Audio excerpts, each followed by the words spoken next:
Hello friends, मेरा नाम है दीपांशी राणा और आपका मेरे चैनल पर स्वागत है। फ्रेंड्स, अभी जो यूपी टेट का एग्ज़ाम आने वाला है उसमें समाज में से हर बार एक या दो क्वेश्चन ज़रूर आया है। तो और भी आप अगर कोई भी एग्ज़ाम देने के लिए जाते हो तो समाज ऐसा है कि उसमें हिंदी में ज़रूर आ जाता है। तो आइए देखते हैं आज हम समाज की परिभाषा और समाज के बारे में कि आप समाज को किस तरीके से पहचान सकते हो। तो सबसे पहले हम देखते हैं समाज की परिभाषा। समाज की जो परिभाषा होती है, समाज दो या दो से अधिक शब्दों से मिलकर बने हुए एक सार्थक शब्द को समास कहते हैं। यानी कि ये भी ध्यान रखने वाली बात है यहाँ पर कि वो शब्द जो भी आए हो, जो भी दो शब्द हो, वो एक सार्थक शब्दों को ही समास कहते हैं। ये नहीं है कि कोई भी अक्षर लिख दिया और उससे उस शब्द का कोई अर्थ नहीं निकल रहा है तो वो समास नहीं होगा जब तक कोई सार्थक शब्द ना बने। तो अब देखिए यहाँ पर जैसे हमने एक ये शब्द लिया राजपुत्र, तो राजपुत्र में ये चार चीज़ें आपको देखने लायक है कि आपको कैसे पहचानना है, कैसे पता करना है। हर परिभाषा में ये सारी चीज़ें आने वाली हैं। तो इसमें जैसे राजपुत्र है तो ये इसका राजपुत्र कहलाएगा, इसका समस्त पद। राजपुत्र क्या कहलाने वाला है, इसका समस्त पद। इसके बाद जब हम राजपुत्र का समास विग्रह करेंगे तो इसका विग्रह होगा राजा का पुत्र। तो इसमें जो पूर्व पद कहलाएगा वो राज कहलाएगा और जो उत्तर पद कहलाएगा वो पुत्र कहलाएगा। यानी कि यहाँ पर आप देखिए ये जो पहले आ रहा है तो जो पहले राज लिखा हुआ है उसे पूर्व पद कहते हैं और जहाँ पे पुत्र लिखा हुआ है उसे उत्तर पद के नाम से जानते हैं।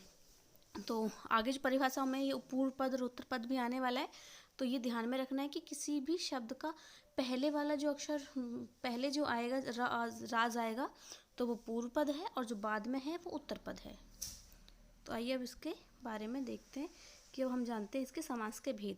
समास के भेद जो होते हैं वो छह भागों में विभाजित किया गया है इसे। नंबर 1 है अव्ययीभाव समास, तत्पुरुष समास, कर्मधारय समास, द्विगु समास, द्वंद्व समास और बहुव्रीहि समास।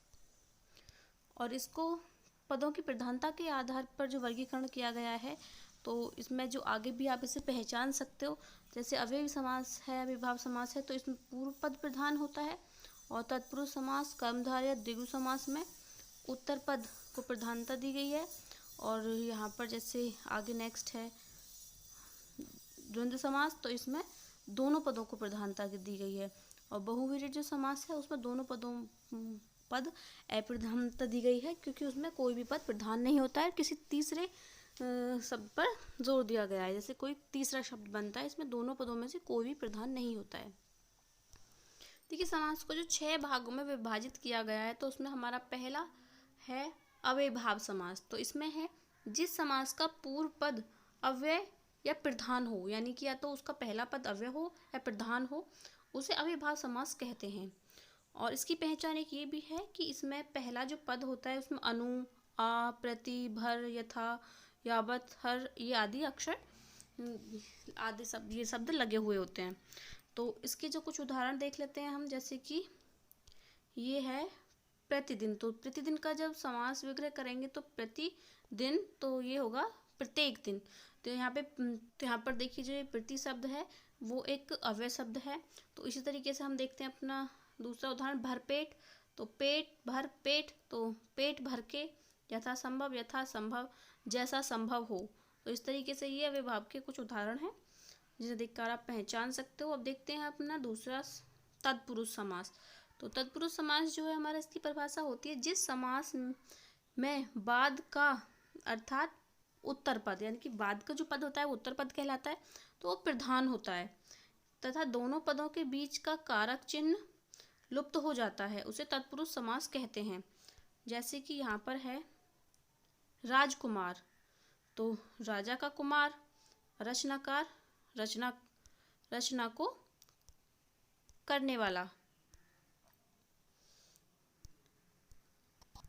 यहाँ पर ध्यान देने वाली बात यही है कि यहाँ पर उत्तर पद प्रधान होता है और दोनों पदों के बीच में कारक चिन्ह होता है जो लुप्त हो जाता है। तो अब देखते हैं इस तत्पुरुष समास को कुछ भेद हैं जिनमें इसे विभाजित किया गया है। तो ये जो विभाजित किया गया है तो विभक्तियों के नामों के अनुसार 6 भेद होते हैं। तो पहला जो होता है, पहला भेद है इसका कर्म तत्पुरुष, यानी कि ये द्वितीय तत्पुरुष होता है। इसमें कर्म कारक की विभक्ति में को का लोप हो जाता है। तो इसके जो उदाहरण हैं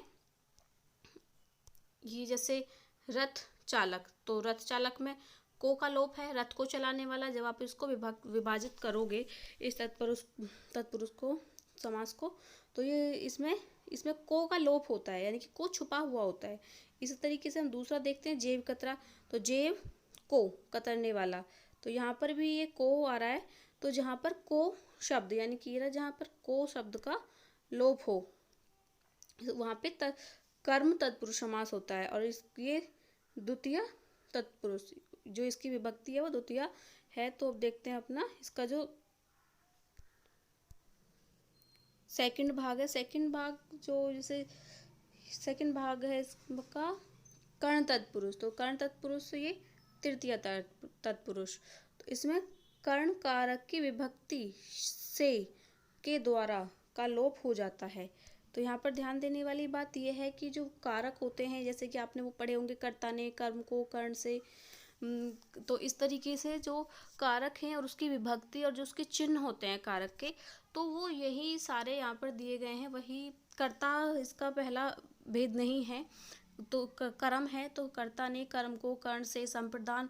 तो आप यहाँ पर देख सकते हो कि जैसे संप्रदान के लिए, तो मैं आपको एक बार दिखा देती हूँ। यहाँ पर देखिए, जैसे ये हैं, कर्ता ने कर्म को कर्ण से या द्वारा, संप्रदान के लिए या को, अपादान से अलग, अलग होने के लिए, पृथक मतलब अलग होने के लिए, संबंध का की के, तो और अधिकरण, ये सब में पर, ये सारे आते हैं। तो यही जो तत्पुरुष समास है हमारा, यही सारे कारक चिन्ह और ये चिन्ह सारे आपको याद रखने हैं। इसी तरीके से आप याद रख सकते हो। तो यही उनके जो तत्पुरुष समास है, इसमें सिर्फ उसका जो पहला भेद इसमें कर्ता दिया गया है, यही उसका भेद नहीं है। बाकी की जो 6 हैं ये हमारे, ये उसके भेदों में आते हैं और ये उनके चिन्ह आपको याद रखने हैं। इस तरीके से आप तत्पुरुष समास को याद रख सकते हो। देखिए यहाँ पर आप सही से इसको पहचान सकते हो कि कारक की विभक्ति से और के द्वारा, इन दोनों का लोप होता है। जैसे कि शोक ग्रस्त है, तो शोक से ग्रस्त, कर्णापूर्ण, कर्णा से पूर्ण, तो यहाँ पर से का लोप है, यानी कि वो यहाँ पर छुपा हुआ है। तो जहाँ भी आप समास का विग्रह करोगे अपने, अगर शोक ग्रस्त का विग्रह किया है तो शोक से उसमें छुपा हुआ है, तो इस तरीके से आप उसे पहचान सकते हो कि वहाँ पर कर्ण तत्पुरुष है। अब देखिए, अब है हमारा नंबर 3, ये है हमारा संप्रदान तत्पुरुष। तो ये चतुर्थी तत्पुरुष। तो इसमें है, इसमें संप्रदान कारक की विभक्ति के लिए लुप्त हो जाती है। तो ये अभी अब मैंने आपको दिखाए थे जो रूप थे उसके कारक चिन्ह जो थे, तो आप उस तरीके से इन सबको याद कर सकते हो। यही ध्यान रखने वाली बात है, क्योंकि यहाँ पर एक एक शब्द को अगर आप याद रखोगे, अगर वहाँ पे कारक चिन्हों को आप याद कर लोगे, तो ये भी आपके लिए आसान हो जाएगा। तो इसमें जो उदाहरण दिया गया है वो है जैसे देशभक्ति।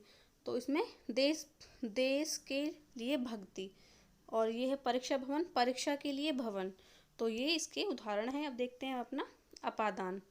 तो अपादान है हमारा, इसमें अपादान कारक की विभक्ति से, यानी कि अलग होने का भाव लुप्त हो जाता है। जैसे कि यहाँ पर उदाहरण दिया गया है, जलहीन, तो जल से हीन, पाप मुक्त, पाप से मुक्त, यानी कि पाप अलग होता है, उससे उसकी मुक्ति अलग होती है। जल होता है जल से हीन, तो इस तरीके से वो अलग होता है, उसका अलग होने का भाव छुपा हुआ होता है उसमें। तो अब देखते हैं अपना नेक्स्ट नंबर 5 है हमारा संबंध तत्पुरुष।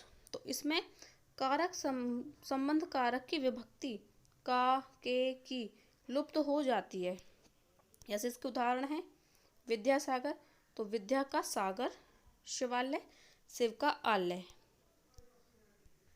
और नंबर 6 है हमारा यहाँ पर अधिकरण तत्पुरुष। तो इसमें अधिकरण कारक की विभक्ति में पर लुप्त हो जाती है।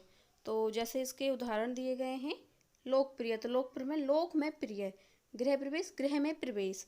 तो इस तरीके से ये आप इन्हें पहचान सकते हो। और इसके बाद में यह तत्पुरुष समास का एक अन्य भेद भी है, जिसमें प्रमुख है निर्णय समास। तो ये समास एक थोड़ा मुख्य है, तो इसके बारे में भी एग्जाम में आपसे क्वेश्चन आते हैं। तो इसको भी आपको, इसकी जो पहचान होती है, इस समास के पूर्व पद में नकारात्मक शब्द लगे होते हैं। जैसे कि नकारात्मक शब्द अन, न, न, गैर आदि। जैसे अधर्म है तो नाधर्म बनेगा उसका, अनावश्यक है नावश्यक बनेगा, नापसंद न पसंद बनेगा उसको। तो इस तरीके से आप इसकी पहचान कर सकते हो। तो नंबर 3 है हमारा कर्मधारय समास। जो हमारे समास के विग्रह 6 किए गए हैं, तो उसमें हमारे तीसरे नंबर पर है कर्मधारय समास। कर्मधारय समास की परिभाषा है जिस समस्त पद का उत्तर पद प्रधान हो और पूर्व पद व उत्तर पद में उपमेय, उपमा अथवा विशेषण विशेष संबंध हो, कर्मधारय समास कहलाता है। तो इसकी जो पहचान है वो है विग्रह करने पर दोनों पद के मध्य में है, जो, के समान आदि शब्द आते हैं। तो इसको आप उदाहरण में देख सकते हो। जैसे यहाँ पर दिया गया है परमानंद, परम है जो आनंद, लालमणि लाल है जो मणि। तो इस तरीके से इसके उदाहरण हैं। अब देखिए, अब देखते हैं अपना जो नंबर 4 है हमारा समास का विग्रह द्विगु समास। तो द्विगु समास की पहचान क्या होती है? जिस पद का पूर्व पद संख्यावाचक, यानी कि इसमें ध्यान देने वाली बात ये है कि इसका जो पूर्व पद होता है वो यहाँ पर संख्यावाचक होता है। संख्यावाचक विशेषण हो वह द्विगु समास कहलाता है, जिसमें समूह या समाहार का ज्ञान होता है। तो इसका जैसे उदाहरण आप देखिए, तिरंगा है, सप्ताह है 3 रंगों का समूह, और ये है सप्ताह 7 दिनों का समूह। तो इस तरीके से इसमें एक ये ध्यान देने वाली बात है कि उसमें संख्यावाचक विशेषण हो। तो इससे आप इसकी पहचान कर सकते हो। इसके बाद देखते हैं अपना नंबर 5। नंबर 5 है हमारा द्वंद्व समास। तो द्वंद्व से आप क्या समझते हो? यानी कि द्वंद्व मतलब झगड़ा, या एक दूसरे के दो जो शब्द है वो एक दूसरे के विरोधी हों, या फिर उन दोनों के बीच में कोई झगड़ा हो, विपरीत या विलोम हो। तो इस तरीके से आप द्वंद्व से मतलब झगड़ा होता है। तो आप इस तरीके से आप इसकी परिभाषा देखिए। इसकी परिभाषा है जिस समस्त पद के दोनों पद प्रधान हो और विग्रह करने में और अथवा या एवं लगता हो, तो वह द्वंद्व समास कहलाता है। और इसकी पहचान देखिए, इसकी पहचान है दोनों पदों के बीच में प्राय योजक चिन्ह का प्रयोग होता है। ये नहीं कि हमेशा योजक चिन्ह का प्रयोग हो, कभी कभी होता है। तो ज़्यादातर एग्जाम में वैसे योजक चिन्ह लगे हुए आते हैं, लेकिन कभी कभी ऐसा होता है कि नहीं आते। तो देखिए यहाँ पर जैसे सुख और दुख है, तो सुख और दुख इसमें और लगा हुआ है। तो यहाँ पर देखिए और अथवा आय या एवं ये लगता हो, आगे पीछे आगे और पीछे। तो इसके उदाहरण है। अब आइए देखते हैं अपना नंबर 6। तो ये है हमारा बहुवीर्य समास। तो इसकी जो परिभाषा है वो है जिस समस्त पद में कोई पद प्रधान नहीं होता, दोनों पद मिलकर एक तीसरे पद की ओर संकेत करते हैं, उसमें बहुवीर्य समास होता है। जैसे आप इसे यहाँ उदाहरण से समझ सकते हैं। जैसे नीलकंठ, नीला है कंठ जिसका, किसका कंठ नीला है यानी कि शिव का। पीतांबर, पीला है अंबर जिसका, यानी कि कृष्ण। ये जैसे नीलकंठ है तो नीला है कंठ जिसका अर्थात भगवान शिव। तो इसका ही तीसरा अर्थ निकल रहा था। और यहाँ पर आप देख सकते हो कि जो नीलकंठ है, नीलकंठ में कर्मधारय समास भी है। तो ये भी थोड़े, जब आप एग्जाम में ये शब्द आ जाता है, अगर आपको ऑप्शन में दोनों दिए गए हैं, कर्मधारय समास भी दिया गया है और बहुवीर्य समास भी दिया गया है, तो आपको बहुवीर्य समास के पास ही जाना है, क्योंकि यही सही उत्तर होगा इसका। और इसके बाद भी अगर कोई डाउट है आपके, तो मैं अपने नेक्स्ट वीडियो में देने की कोशिश करूँगी। अगर आपको, आई होप कि आपको इस समास की पूरी परिभाषा समझ में आ गई होगी। तो मिलते हैं ऐसी नेक्स्ट वीडियो में। तब तक के लिए bye bye friend, thank you for watching.